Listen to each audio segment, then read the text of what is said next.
ในอีก10 ปีข้างหน้าจังหวัดหนองคายอาจจะกลายเป็นประตูสู่ยุนนานเพราะว่าในอนาคตจะมีรถไฟคมไวสูงจีนไทยเดี๋ยวใน EP นี้เราจะมาวิเคราะห์ไปเบิ่งนำกัน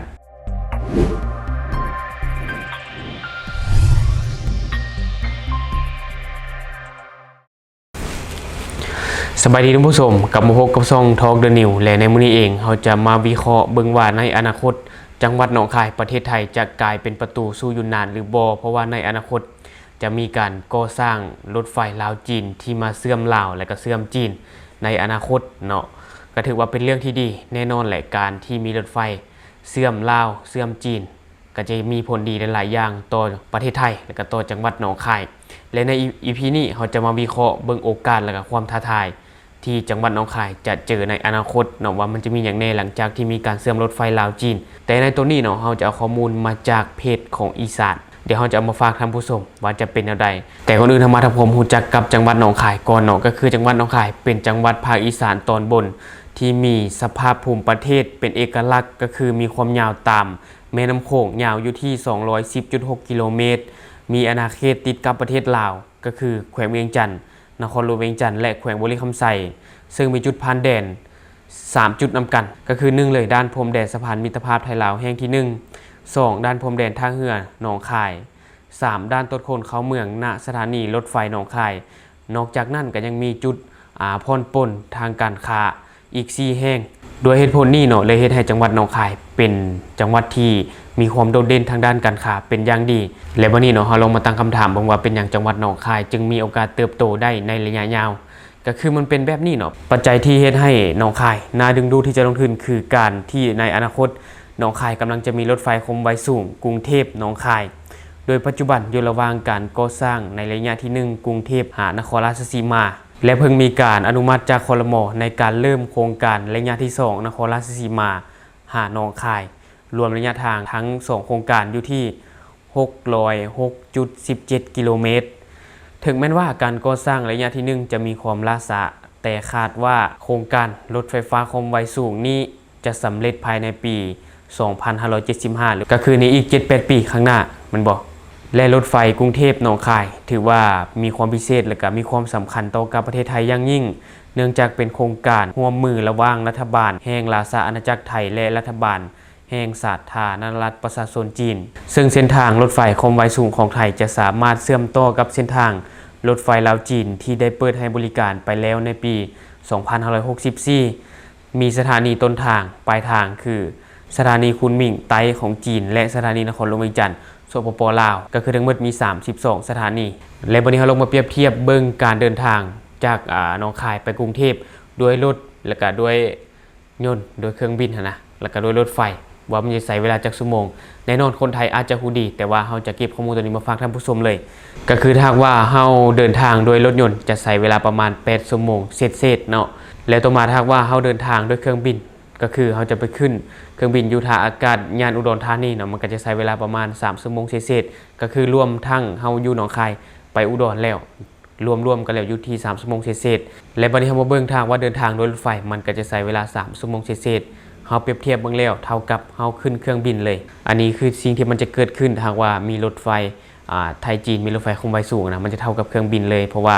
มันจะใช้เวลาเพียงแต่3ชั่วโมงเศษๆเท่านั้นต่างจากที่เราใช้รถยนต์ไปก็คือมันจะใช้เวลาประมาณ8ชั่วโมงถือว่าโดนเติบเนาะห่างกันก็คือเป็นเท่าโตซึ่งการเชื่อมโยงรถไฟคมไวสูงไทยลาวจีนจะถูกเชื่อมโยงโดยสะพานมิตรภาพไทยลาวหนองคายเวียงจันทน์แห่งที่2ก็คือจะเป็นสะพานข้ามแม่น้ำโขงแห่งใหม่ซึ่งคาดว่าจะเริ่มก่อสร้างในไตรมาส3ปี 2569 ก็คือปีหน้าเนาะปีจะมาถึงนี่และคาดว่าจะเปิดให้บริการภายในปี 2572 โดยสถานีรถไฟหนองคายจะเป็นจุดตรวจหนังสือเดินทางประเทศไทยซึ่งมีแนวเส้นทางรถไฟคมไวสูงและจะมี4จุดตรวจดังนี้ก็คือสถานีรถไฟหนองคายประเทศไทยสถานีเวียงจันทน์สปป.ลาวสถานีบ่อเต็นสปป.ลาวและสถานีโมฮานประเทศจีนอันนี้คือ4สถานีที่จะมีการตรวจหลังจากที่มีการเชื่อมระหว่างไทยลาวจีนอันนี้ก็คือจะมี4จุดตรวจนำกันและวันนี้เรามาเบิ่งเนาะหลังจากที่มันเชื่อมกันแล้วว่ามันจะมีข้อดีอย่างใดแน่นอนแหละมันก็จะเฮ็ดให้เศรษฐกิจของไทยเติบโตอย่างเร็วและ ก็จะมีนักเดินทางหรือว่านักท่องเที่ยวจากจีนเข้าไปประเทศไทยหลายขึ้นและในปี 2567 พบว่าจุดผ่านแดนสะพานมิตรภาพแห่งที่ 1จังหวัดหนองคายเป็นจุดที่ได้รับความนิยมสูงสุดในการเดินทางเข้ามาทางบกของชาวจีนโดยมีจำนวนหลายกว่า 24,000 รายอันนี้คือข้อมูลในปี 2567 ซึ่งหากว่ามีการเชื่อมโยงรถไฟโดยตรงการเข้ามายังหนองคายอาจจะส่งผลให้ชาวจีนเดินทางเข้ามาหนองคายเพิ่มหลายเป็นเท่าโตแน่นอนแล้วเนาะถ้าหากว่ารถไฟเชื่อมกันนักท่องเที่ยวจากสป.จีนก็จะเข้าไปไทยหลายขึ้นนักท่องเที่ยวไทยก็จะไปจีนหลายขึ้นลาวก็จะไปไทยหลายขึ้นไทยก็จะมาลาวหลายขึ้นเพราะว่ามันสะดวกสบายในการเดินทางแม่นบ่ขึ้นรถไฟก็คือสามารถไปจีนได้ไปลาวได้จีนก็ถ้าหากว่ามีรถไฟก็สามารถมาลาวได้ไปไทยได้โดยใช้ขบวนรถเดียวกันอันนี้ก็ถือว่าเป็นเรื่องที่ดีหลายเพราะแบบนี้เลยเนาะเขาจึงว่าหนองคายในอนาคตหรือว่าอีก 7-8 ปีข้างหน้าอาจจะบ่ได้เป็นเมืองริมฝั่งโขงเท่านั้นแต่อาจจะกลายเป็นประตูสู่ยุนนานแห่งประเทศไทยที่เชื่อมโยงกับภูมิภาคคลุมน้ำโขงอย่างแท้จริงเรามาเบิ่งโอกาสและความท้าทายต่อจังหวัดหนองคายก่อนก็คือโครงการรถไฟความไวสูงเป็นเมกะโปรเจกต์ที่จะเปลี่ยนประเทศไทยไปอย่างไรซึ่งการเปลี่ยนแปลงนั้นมาพร้อมกับความท้าทายและโอกาสหากเรามาพิจารณาเบิ่งถึงความท้าทายที่จะเกิดขึ้นในจังหวัดหนองคายเช่นการจัดการสิ่งแวดล้อมก็คือการก่อสร้างและการพัฒนาเมืองอาจจะส่งผลกระทบต่อสิ่งแวดล้อมและวิถีชีวิตของชุมชนท้องถิ่นในจังหวัดหนองคายจำเป็นต้องมีการวางแผนและการบริหารอย่างเหมาะสมเนาะอันนี้คือความท้าทายและต่อมาก็คือการแข่งขันทางธุรกิจจากต่างประเทศปัญหาสินค้าทะลักเข้ามาก็คือสินค้าจีนจะทะลักเข้ามาไทยหลายขึ้นและสินค้าไทยก็จะเข้าจีนหลายขึ้นเช่นกันแต่ว่าการแข่งขันในอุตสาหกรรมท้องถิ่นของประเทศไทยหรือว่าในอุตสาหกรรม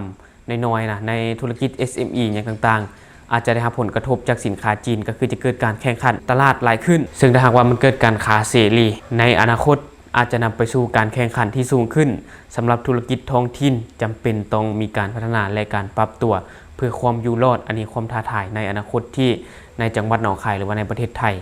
ต้องปรับตัวเพื่อความอยู่รอดในอนาคตอาจจะมีการแข่งขันสูงกว่านี้และวันนี้เรามาเบิ่งความท้าทายต่อมาก็คือการบริหารการจัดการข้ามพรมแดนแน่นอนการเชื่อมโยงกับประเทศเพื่อนบ้านต้องมีความร่วมมือและการบริหารจัดการที่มีประสิทธิภาพเพื่อป้องกันปัญหาด้านความมั่นคงและการคุ้มครองการเคลื่อนย้ายของคนและสินค้ารวมไปถึงการจัดตั้งธุรกิจและการบริการอาจผิดกฎหมายซึ่งทางจังหวัดหนองคายอาจจะต้องมีการเตรียมพร้อมและการวางแผนรับมืออย่างเนิ่นๆและชัดเจนอันนี้คือความท้าทายตัวที่3และวันนี้เรามาเบิ่งในมุมมองโอกาสโครงการรถไฟความไวสูงนี้นอกจากจะช่วยสร้างความสะดวกสบายด้านการคมนาคมก็เป็นโอกาสที่การพัฒนาเศรษฐกิจและสังคมของจังหวัดหนองคายด้วยแน่นอนแหละมันก็จะมีผลดีกับจังหวัดหนองคายหลายๆอย่างบอกว่าแต่จังหวัดหนองคายดอกมันก็จะมีผลดีต่อกับประเทศไทยเลยก็ว่าได้เนาะบอกว่าจะเป็นเรื่องของการคมนาคมการขนส่งสินค้าและการบริการหรือว่าการท่องเที่ยวอย่างต่างๆเศรษฐกิจของไทยอาจจะดีขึ้นทางว่ามีรถไฟความไวสูงเนาะมันก็จะกระตุ้นเศรษฐกิจของไทยให้มันดีขึ้นและวันนี้เราจะมาเบิ่งในมุมมองโอกาสหลังจากมีรถไฟความไวสูงแล้วมันจะมีโอกาสหรือว่ามีข้อดีแนวใดหนึ่งเลยก็คือการท่องเที่ยวข้ามพรมแดนเติบโตเพราะว่าจะมีการเดินทางแบบใหม่เทรนแบบใหม่ก็คือจะเดินทางผ่านรถไฟความไวสูงแน่นอนแหละนักท่องเที่ยวที่ต้องการจะไปเที่ยวลาวเที่ยวจีนก็ต้องผ่านด่านหนองคายและนักท่องเที่ยวจีนลาวจะเข้ามาไทยก็ต้องผ่านด่านหนองคายคือเก่าแบบนี้จะเฮ็ดให้สะดวกสบายแก่การท่องเที่ยวและมีโอกาสที่จังหวัดหนองคายจะมีเศรษฐกิจที่เติบโตอย่างรวดเร็วและข้อต่อมาก็จะเป็นโอกาสการลงทุนและการพัฒนาเมืองต่อยอดจากประเด็นการท่องเที่ยวจะนำไปสู่การพัฒนาโครงสร้างพื้นฐานและการดึงดูดนักลงทุนจากภาคเอกชนทั้งในด้านอสังหาริมทรัพย์โรงแรมร้านอาหารและก็ร้านค้าปลีกและอุตสาหกรรมที่เกี่ยวข้องกับการขนส่งและโลจิสติกส์ของจังหวัดหนองคายเบิ่งแล้วอนาคตมีโอกาสที่จะเติบโตและน่าลงทุนเนาะอันนี้คือเฮาวิเคราะห์เบิ่งโอกาสและก็ความท้าทายที่มันจะเกิดขึ้นกับจังหวัดหนองคายในอนาคตเพราะว่าในอนาคตจังหวัดหนองคายอาจจะบ่ได้เป็นแค่เมืองที่อยู่ติดกับฝั่งริมแม่น้ำโขงแต่อาจจะกลายเป็นประตูสู่ยุนนานเพราะว่าในอนาคตจะมีรถไฟจีนไทยที่เชื่อมลาวแล้วก็เชื่อมจีนอันนี้ก็ถือว่าเป็นเรื่องที่ดีหลายแต่เฮาก็ติดตามไปนำกันว่า มันจะเป็นอะไรและนี่ก็คือข้อมูลที่เฮาเก็บมาฝากท่านผู้ชมในมื้อนี้และท่านผู้ชมคิดเห็นอย่างไรก็สามารถฝากได้ภายใต้คอมเมนต์ของเฮาแล้วเฮาจะเข้าไปอ่านแล้วก็ตอบแลกเปลี่ยนประสบการณ์นํกันก่อนอื่นก็ต้องขออภัยท่านผู้ชมที่มีเสียงรบกวนเกิดขึ้นเพราะว่าในปัจจุบันเฮาอัดอยู่ห่านเนาะก็คือมันอาจจะมีเสียงรบกวนเพราะว่าเฮายังบ่มีสตูดิโอเป็นของตัวเองเทื่อในห้องที่เฮาอัดก็ยังบ่แม่นห้องเก็บเสียงนอกจากนั้นก็ต้องขออภัยท่านผู้ชมเอาไว้ก่อนและสำหรับท่านใดที่มีความคิดความเห็นอยากตำหนิติเตียนก็สามารถฝากไว้ได้ภายใต้คอมเมนต์ของเฮาเราจะเข้าไปอ่านแล้วก็ตอบแลกเปลี่ยนประสบการณ์นํกันอย่าลืมกดติดตามช่องเพื่อเป็นกำลังใจให้กันเด้อขอขอบใจ